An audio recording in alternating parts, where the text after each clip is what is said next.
Tapi, naas, ketika jenazahnya akan dimasukkan ke bumi, jenazahnya terlempar ke atas. Para penziarah dibuat repot oleh hal ini. Untuk para ulama sepakat untuk menimbun jenazah Mustafa Kemal dengan bebatuan di bukit di Ankara.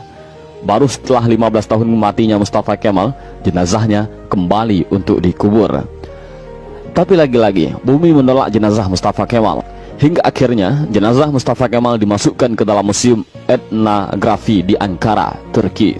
Anda tahu siapa Mustafa Kemal Atatürk? Mustafa Kemal Atatürk adalah presiden penghancur Khalifah Utsmani. Dialah presiden pertama dari Republik Turki sekuler. Dialah dalang dibalik kekacauannya Khilafah Utsmani sampai Khilafah Utsmani harus runtuh pada 3 Maret 1924. Dan ketika Mustafa Kemal Atatürk berkuasa di Turki, dia menjadi diktator pertama di dalam dunia Islam. Dia memerintah dengan tangan besi. Habis semua umat Islam dalam genggaman tangannya. Tangannya berlumuran darah umat Islam yang menghendaki agar Khalifah Utsmani kembali menghiasi bumi Istanbul. Mustafa Kemal juga yang menghapus segala bentuk hukuman syariah. Dia yang menghapus hukum potong tangan bagi pencuri, hukum rajam bagi penzina, hukum qisas bagi pembunuh, lalu digantinya dengan hukum penjara. Tak hanya itu, Mustafa Kemal juga menghapus hukum waris, menyamaratakan ahli waris laki-laki dengan ahli waris perempuan, menghapus hukum hijab bagi muslimah, mengubah Masjid Hagia Sophia menjadi museum, kalimat azan diganti menjadi bahasa Turki, menggalakkan minum-minuman khamar di tempat umum, dan menjadikan majelis-majelis ilmu, kemudian menggantikannya dengan tempat-tempat lokalisasi pelacuran dan diskotik. Tak hanya mengubah sistem pemerintahan Turki yang Islami menjadi sekuler, Mustafa Kemal juga memiliki sifat sombong sebagaimana Firaun. Dalam suatu kesempatan, Mustafa Kemal berpidato di hadapan para tentara ex-tentara khilafah. Dalam pidatonya itu, Mustafa Kemal membanggakan dirinya dengan berkata, "Kini sekarang siapa yang berkuasa, aku atau Tuhan?" Dengan perasaan takut, para tentara itu serentak mengucapkan, "Andalah paduka yang kami takutkan sekarang." Mendengar jawaban dari para tentara itu, senyum kesombongan mengukir di bibir Mustafa Kemal. Tapi semua itu berhenti ketika periode akhir Oktober 1938. Saat itu, Mustafa Kemal awalnya menderita penyakit kulit, namun Mustafa Kemal menderita penyakit tambahan yakni malaria, lever, dan penyakit kelamin.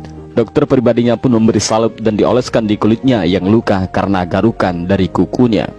Dr. Abdullah Azzam dalam bukunya Al-Munaratul Mafkudah menjelaskan prosesi ajal Mustafa Kemal Atatürk yang sangat mengerikan. Menurut Dr. Abdullah Azzam, sebuah cairan berkumpul di perutnya secara kronis, ingatannya melemah, darah mulai mengalir dari hidungnya tanpa henti. Untuk mengeluarkan cairan dalam tubuhnya, dokter pun menusuk jarum di perutnya.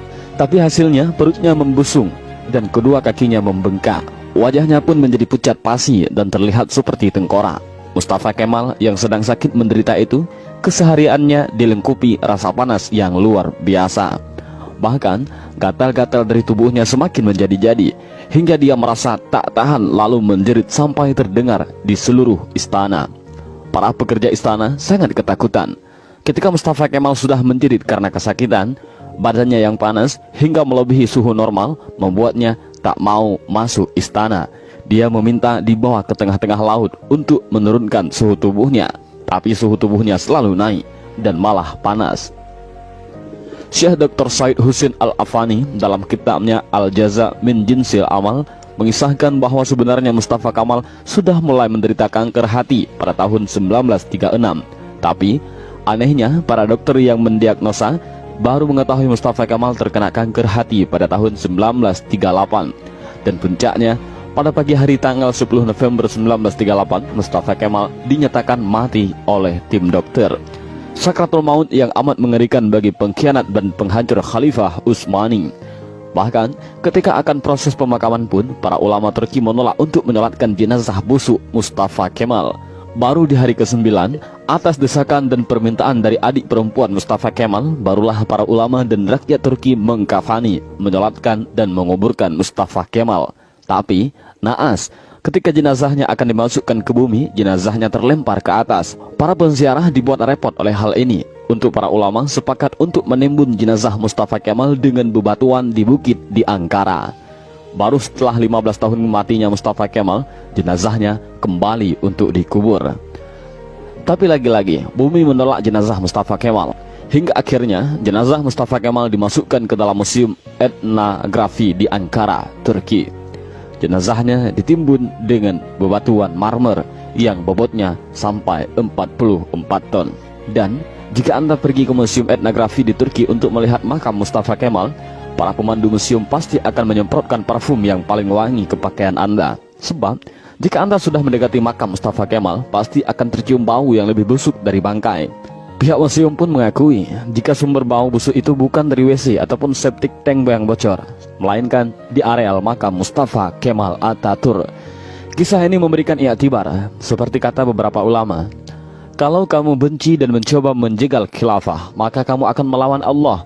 Lihat, kematian yang mengerikan menimpa Mustafa Kemal Atatürk, si penjegal dan penghancur khilafah Utsmani.